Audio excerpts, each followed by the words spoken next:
Hello everyone, welcome back to the latest update series of Drishti IAS. This is Divya Kavantra, and today we are meeting again to discuss regarding Saptadhara vision. That's right, a new vision has been announced. We'll talk about what the vision is, what does it entail, how is it going to work, and what are the dimensions of it, and what are we doing for each dimension of it. All right, we'll discuss about all that. Stay tuned till the end to know more about it. And for the primary section, that what is this, let's understand that. From a sacred Hindu idea, 7 streams, a 7-point roadmap for developed India that has come. What does Saptadhara mean and why did Prime Minister do this? These are the questions that we are going to address here. The word Saptadhara, it combines Sapt and 7 and Dhara, right? Sapt, that is 7, and Dhara, that is stream, a flow or current. Long before it appeared in PM's speech, development framework, the idea of 7 sacred streams has already been in the Hindu religious traditions, and you know that, right? Sapta Sindhu. Have we heard those terms? Yes, historically they have been very important, and that is what the historic reference we are taking in Saptadhara as well. All right, but why this is happening, we'll talk about that. These are the 7 streams of Saptadhara that we are going to work upon under the Saptadhara vision. All right, what are these? Number 1, industrial and manufacturing. Second is manufacturing, power, agriculture and food processing, deep tech, Gati, Shakti and infrastructure, Raksha Shakti, that is defense, and cultural soft power. These are the 7 ingredients that are integrated for the development till 2047. We'll talk about each one of them individually. What is this? What does it mean? First of all, if we talk about manufacturing power, we see that what is the goal here? We want to expand India beyond assembly into complete value chain. We're not just saying that have accumulation of a material, right? Have an accumulation of a raw material. No. You have an entire value chain. You have the raw material, then you have the processing unit, then you have the industry for it, and then you have the demand for it, and then you sell it. That completes the chain. And after that, waste management and so and so. Right? That is the value chain that completes. And we're saying that the availability or accumulation is not the only thing that we need. We need an entire value chain to actually utilize it in the best manner, right? So we are saying that beyond assembly, we should go to complete value chains from design to full-scale domestic production and then its utilization as well, right? What are we focusing on for this? We are focusing on establishing India as a global supply chain hub, urging the MSMEs and manufacturers to benchmark against global standards, right? You maintain your standards, you will get the prize. Zero defect promise, zero defect, zero compromise. This should be our quality scale.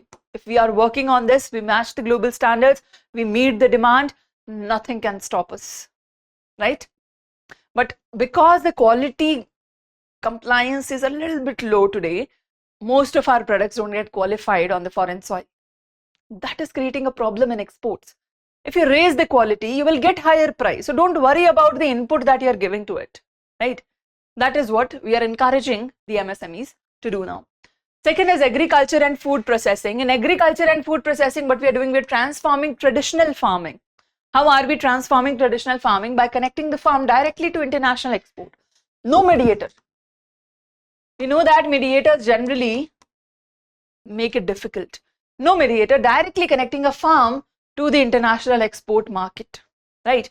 For that, we are focusing on leveraging free trade agreements that we have for direct connections to turn Indian produce, millet, spices, organic foods, all these on a global brand while boosting farmers' income at the same time, right?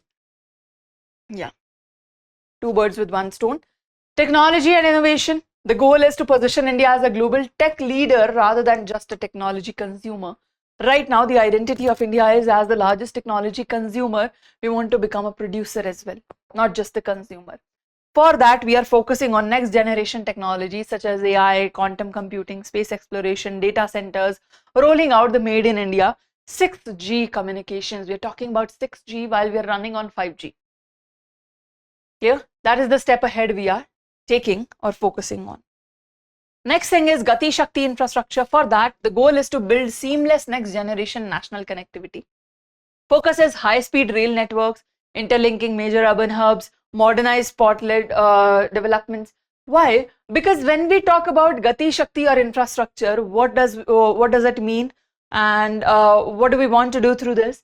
We want to have connectivity. Why connectivity? Imagine a secluded area, right? A secluded area that has no proper roads, that has no proper connectivity, and even electricity lines or water or any benefit is very difficult to penetrate there, right?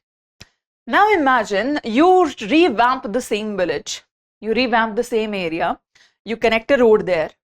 Through road, because there is a road, there will be water and airline and sewerage, every connectivity will reach there. Because that reaches there, they will have better lifestyle. Their entire day would not be consumed by one activity of going to a far-fetched well to bring some water for daily use. It takes entire day into that. The entire morning gets wasted, half of the day at least gets wasted just because we need to do this. Connectivity gives us solution to these problems. It gives us more time, a leverage that we can utilize for our instincts, for our other skills as well, right? Connectivity is not just about communication or transportation, no. It is about changing the mere lifestyle of people that gives them more time to work on their talents. It gives them more time to work on their other skills from which they can earn and make their livelihood better, right? That is what connectivity means to us, and that's why we are focusing on high-speed railway link interlinkings and friction-free movement for goods and people as well, right? Then we have Raksha Shakti, that is defense and security. We are shifting from being one of the world's largest defense importers to a premier global exporter. That is what we want to become for an advanced military tech, right? We are working towards that, and you know that there are many missiles that India has created now that the world wants, right? Yeah. Recently, Turkey was talking about buying something from India. Australia was talking about buying something from India. Indonesia wanted to buy some military equipments from India, right? Exactly. We are making that mark and people are noticing it, right? So this is not a far-fetched target. We can do that, and for that we are focusing on obviously self-reliance, Aatmanirbharta in defense. We want to do that. So Aatmanirbharta is the only way to go in defense so that we can take global lead in hypersonic technologies, drones, counter-drone systems, cyber security, all that. We'll be working on all those scenarios to actually achieve this, which is quite achievable because India is doing very good in the sector, right? Exactly. Then we have green and blue economy. The goal is to balance high-speed economic expansion with ecological sustainability. Why? Because economic expansion always comes at the cost of environment, right? We have to make a balance between that. To make a balance between that, naturally, we need to focus on green and blue economy so that even if we are producing on a large scale, at least the waste is not harming the environment more, right? So waste treatment plants and all that, we can focus on them so that environment can also be protected, ecology can also be protected at the same time while we are doing our development. Be it any kind of ecology, terrestrial or aquatic, any kind of ecology, right? So we are scaling up green hydrogen, we know that. You remember green hydrogen, right? Exactly. Renewable storage is there, green mobility is there. So they're marking a policy shift to coastal policy also. Why? Because they're opening India's vast ocean coastline for ocean economy. And we are also working towards deep sea exploration. While all this will still require us to work more and more towards saving the environment as well, right? So we're trying to create a balance between that, but yes, we are working towards it equally. Clear? Then comes soft power and cultural influence, projecting India's civilizational knowledge, heritage, creative sectors on the world stage, right? Why and how? Yoga, Ayurveda, you know, Ayurveda is taking such a stance that everywhere in the world, wherever people find a news that nothing else can be done, doctors have totally given up, they come to India to find solutions in Ayurveda and our naturopathy, right? And if you look at the data, there was a recent disclosure of the data that the medical tourism in India has risen to strange levels. Like, how is it happening?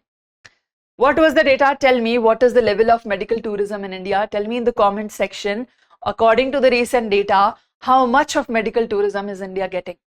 Okay, and how large the industry is growing. Just tell me in the comment section, and for this we are expanding through yoga, Ayurveda, holistic wellness, spiritual tourism, traditional arts, all these things. Clear? Yeah, these are the 7 streams where India will demonstrate itself as an Aatmanirbhar rising power that is not dependent upon people, right? Exactly. Now, there are a few things that we need to address here. How so? I've laid down a few things. For mains, I've given you separate pointers. Okay, you can note that. But more importantly, there are UPSC intersections and target schemes that you need to know for every step. For example, in the manufacturing power, we are already working on PLI schemes, MSME revamp, zero defect, zero effect. We are already working on that, right? Why is it important? Because it shifts from assembly only hub to full end-to-end design and supply chain, right? We are already doing that. So these are the things that are not new. We are just integrating them into Saptadhara vision to continue moving towards 2047 developed India, but we are already working on it in a dissected manner, right? In a disintegrated manner. We've already been working, and this is to understand what work has been done so far. Okay. So first of all, PLI schemes and MSME revamp. Agri and food processing, we have PM Kisan Sampada Yojana, International Year of Millets, and FTAs. These are already there.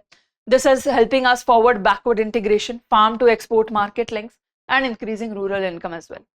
Tech innovation, if we talk about India AI mission, National Quantum Mission, India Semiconductor Mission, all of these are working in this area, leapfrogging from consumer of technology to sovereignty tech producer, right?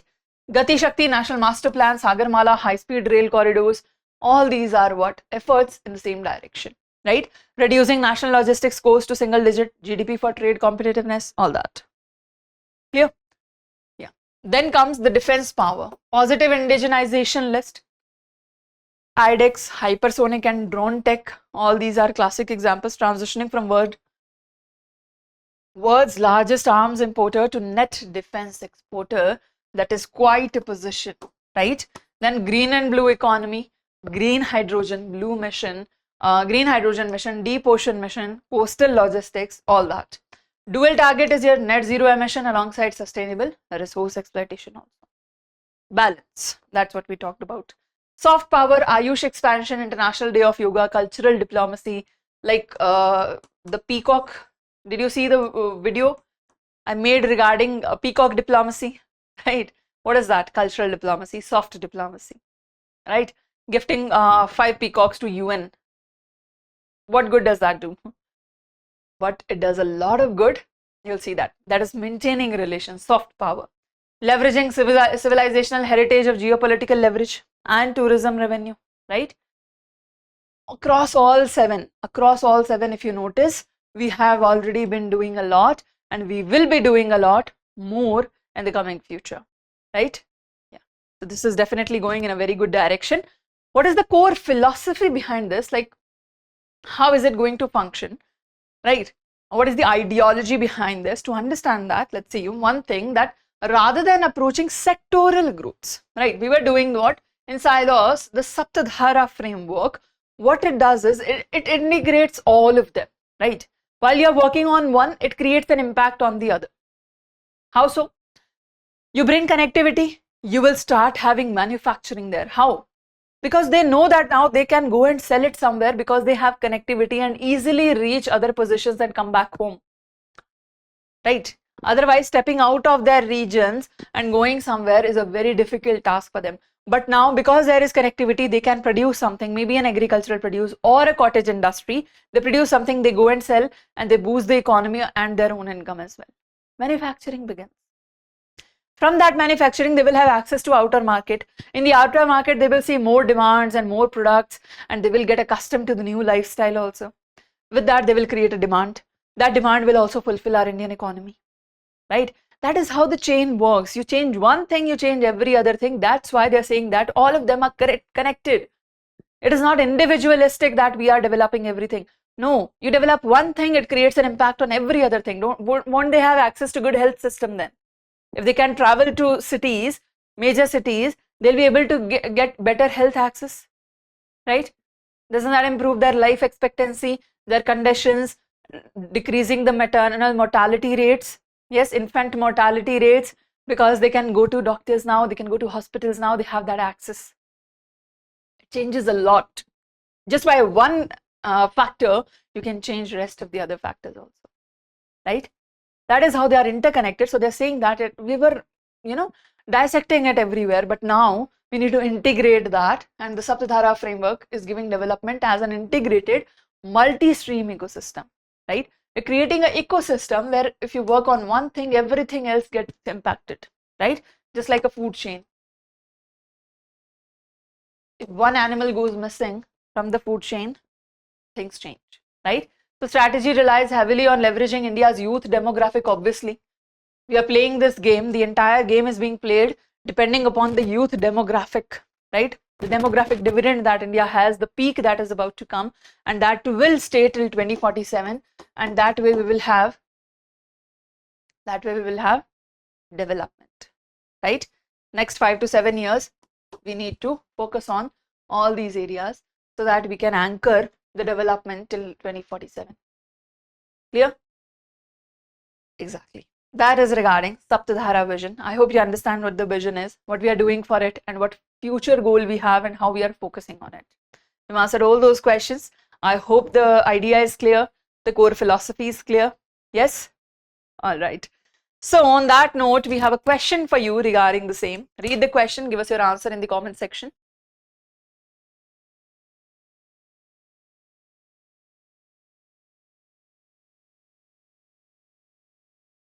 Read quickly.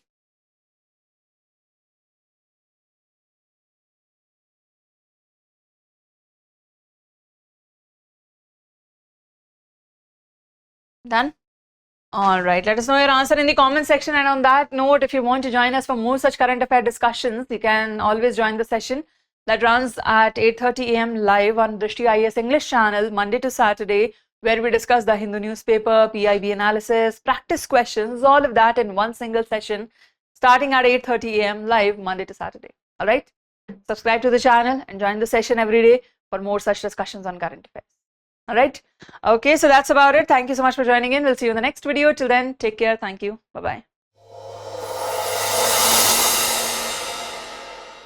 For more informative content, like, share and subscribe, and do not forget to press the bell icon to get the notifications.